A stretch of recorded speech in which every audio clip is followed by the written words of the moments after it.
went out and man, like God comes in the times that you are not expecting. He, you know, I'm a little bit emotional, so try and get through this. He went into some wounds that I had that I had not looked at in a long time. And I know we had this video. I'm not going to keep it for too long. I'm just going to do a short version of my testimony here. So maybe just like 45, 50 minutes. Yeah, here by 10. So anyways, that was just so good. And the guys, basically, this is how some of the days go. They do a video, and then they'll have a leader come up, and because it's a weekend thing, they'll do their first part of their testimony of where they came. And then by the end of the weekend, they go to where they are with Jesus. So I'm going to kind of sum mine up into both, but I just wanted to do a little bit of my story so you can get the gist of what happens on this weekend. So I'm going to take you back tonight when I was about 13. Dad, where are you going? Where are you going? He said, son, I'm just going to work. I said, why are you leaving? Why are you leaving so late? I said, where are you going? He said, son, I'll be back, I promise. And that night, I was on the couch with my mom, and I stayed with her. She was crying, and my brother came out too, and we were all just there crying. And I didn't really understand why I was crying because my dad said he was going back. So I stayed with my mom. We were up pretty late. We had school the next day. And went to school the next day. I think everything all right. Came home and dad wasn't home. To put that in perspective, my parents at the age of 13 were married for 18 years. Decided to call it quits. I know some of the reason why it happened. Still don't know like all the reasons because there's a lot of stuff that they still kept a little bit secret. But ever since that day, something in my heart went wrong. After that day, going to school, high school with a brother, wouldn't walk on the same side of the street as me. Would go to school, get bullied because I wasn't the happiest kid and wasn't I didn't have the best clothes and everything, so was bullied all the time.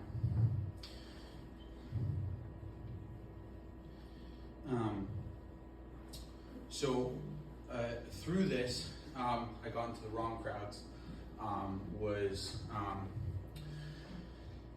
Had just gone to groups that were doing the wrong things, weren't really worrying about the repercussions, and just trying to fit in somewhere because they didn't know where I fit in. I also would go to my friends' families and go over there because when I got home, I was hearing why my dad did the things that he did wrong, and then on the vice versa, why my mom did things that she did wrong. So I'd go to other families and try and find love there because I wasn't getting it at home. Just as high school ended, I got an opportunity to go to Alberta. I had a friend of a friend that had a framing company out there and a church out there he just started. So they wanted help with worship. And at this time too, I should mention that I had been going to church, but I wouldn't have classed myself as a Christian. I knew God and I knew what it was about. So I just, I had friends there and just, made it work. So I went out to Alberta, and it went pretty good up until this big oil crash. And we went from having 400 homes going up in that year for a week, in that year, there's 400 homes going up that we were on schedule to build. And it went down to 6 in a week. So my boss told me, hey, stay home for the week, like, we're slowing down, whatever. I go to his house at the end of that week, and believe it or not, just returned a Bible that he had given me while I was up there. And I knocked on the door, and it wasn't them. It was a different family. They had moved out of Alberta because he couldn't handle it, and I was stuck on my own. So I was stuck in an apartment I couldn't afford, a part-time job that didn't have enough money to afford it. And I was at the point that the people that were above me, that they were who were renting me the room, were telling me, if you don't pay us in 2 days, we're calling the cops. And we're like, you're getting kicked out. No family up there. I had friends, but again, like those, my boss had left, and all those friends from that church, because it was his church that stopped, so I didn't have any connections. So I called both my parents and said, like, look, I need to come home. I have no money. Like, I need to get out of here. Like, or else, cops are being called on me. I don't know what to do. So my parents got me home. Came home, and that's when I really didn't know where I was. Got a job at Boston Pizza for about 3 weeks, and everything had been crumbling down in my life, and I didn't know what to do. And one day, I said, you're a burden to everybody in your family, you're a burden to all your friends, why continue? So I started walking towards work, and I said, you know what, I'm not even going to go. I'm just going to walk in a direction and see where I get. On this walk, too, because I was looking for so much attention, I had called a friend, and I have this little like bump on my shoulder that's just like an abscess. It's just like a pocket of fluid.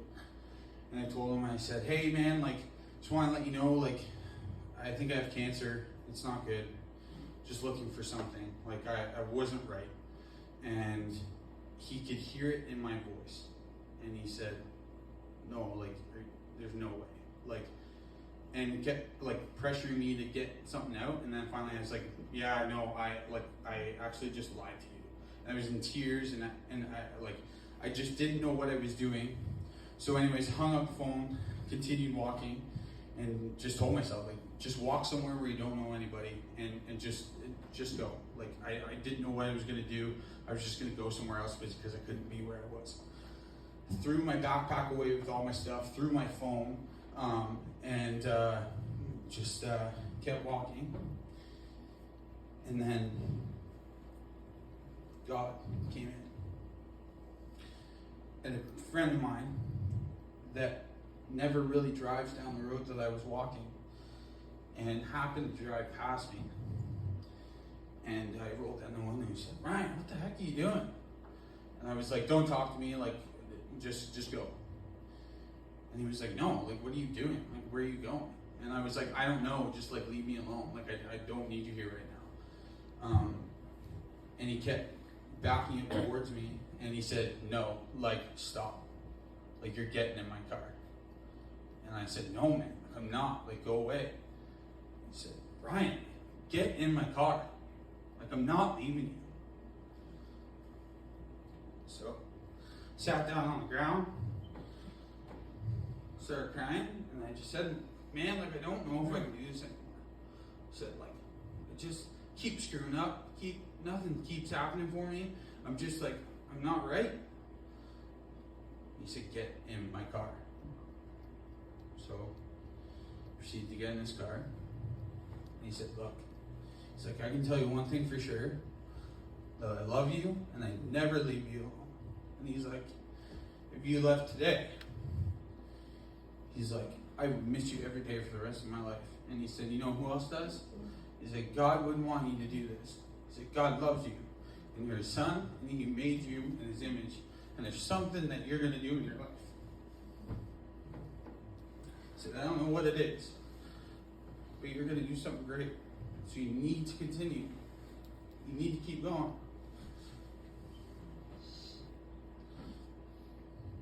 And at this point, too, I'd never heard my actual father say I'm proud of you. And so that made things harder. So anyways,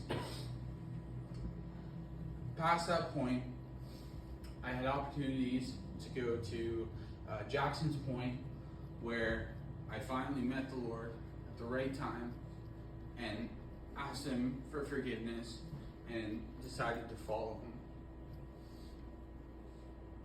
And after that, it took a while.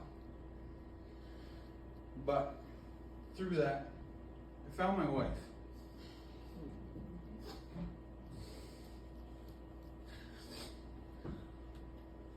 That I prayed for, that God would put in my life, that I could be a man of God for. And also through that, because I was getting married and had an opportunity to have my dad come to my bachelor party. And the second night, we were all kind of getting emotional, and the guys were kind of just, talking about some stuff that happened. And I told my dad some stuff that I'd never ever told him, and told him what had happened. And he looked at me and said, I am more than proud of you. I've never been so proud in my life of you and our last name. You make meaning to what you've done and what you continue to do. And so, ever since that day, I will never let go of God, because God works in so many good ways. And if you just cling to him, just ask him to be there with you and hold your hand and never let go, he will never, ever let you go. And just things keep happening. I could have in-laws that love me dearly and wouldn't ask for anybody else, and a church family that I come to every Sunday and feel loved. And so anyways, to wrap up, I just want to say, I thank you for you guys. And, if you don't know the Lord, ask questions. And I'm telling you, your life will be so much better with him in it. And so I'm just going to sing a song that really helped me through some of the days that I wasn't doing great. So the words won't be up, but just listen to them. And I'm actually going to give you guys an opportunity. We've been doing this jar with little notes there. If there's someone in your life that you'd like to pray for, and you'd really just like to be lifted up to the Lord, I just ask you guys to come up here, write their name down, and put it in the jar. And these people will be prayed for daily and daily and daily. So just listen to the song, listen to what God's telling you, and thank you guys.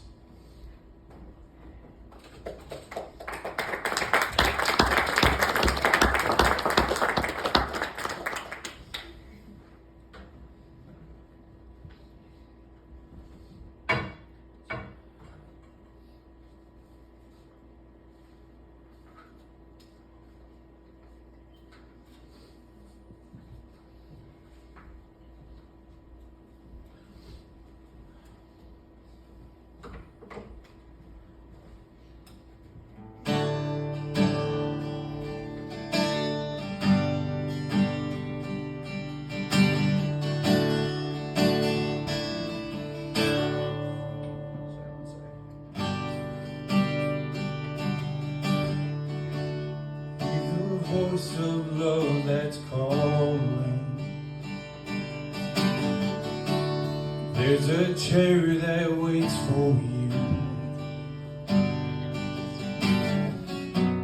and a friend who understands everything you're going through.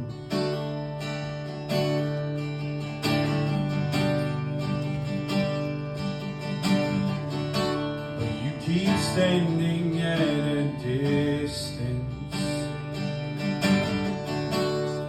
in the shadow of your shame.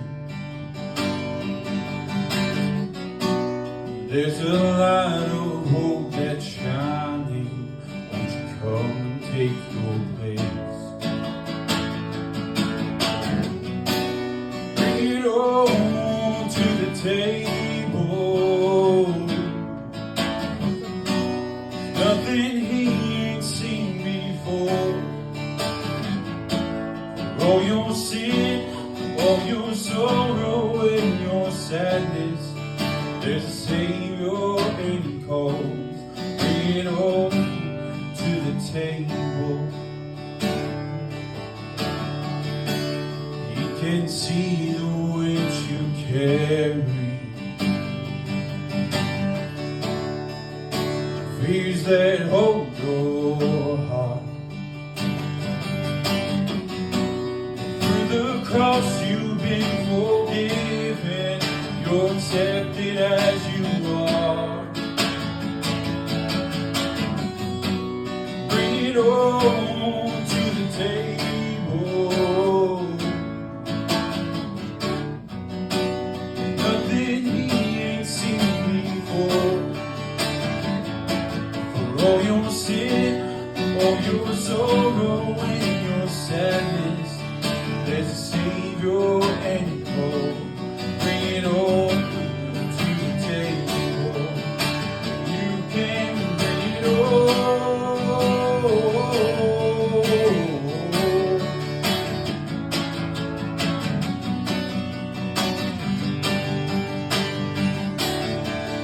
And you can bring it all.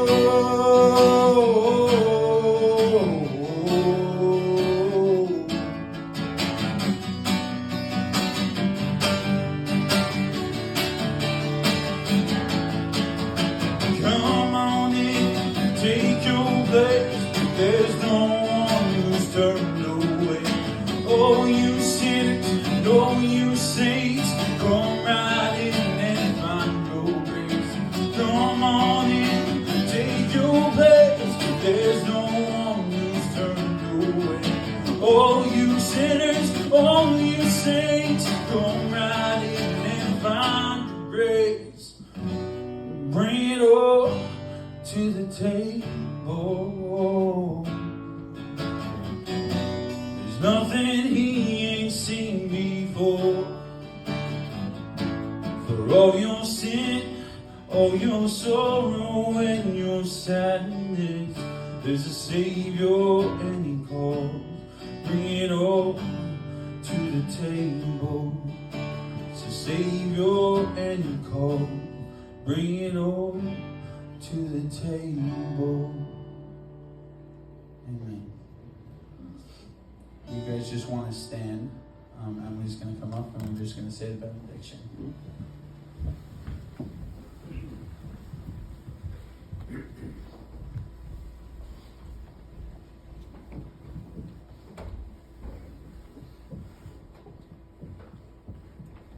You all probably have it memorized, but I do not. So, from where you are to where you need us, Jesus, lead us on.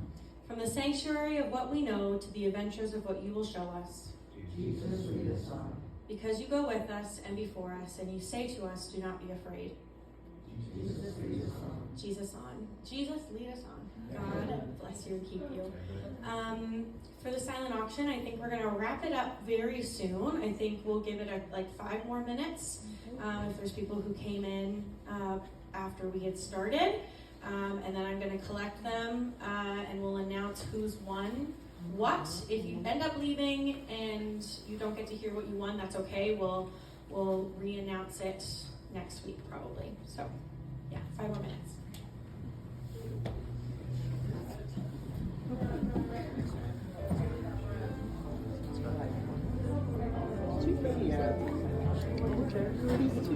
They're just at the front there, and they're the top switches.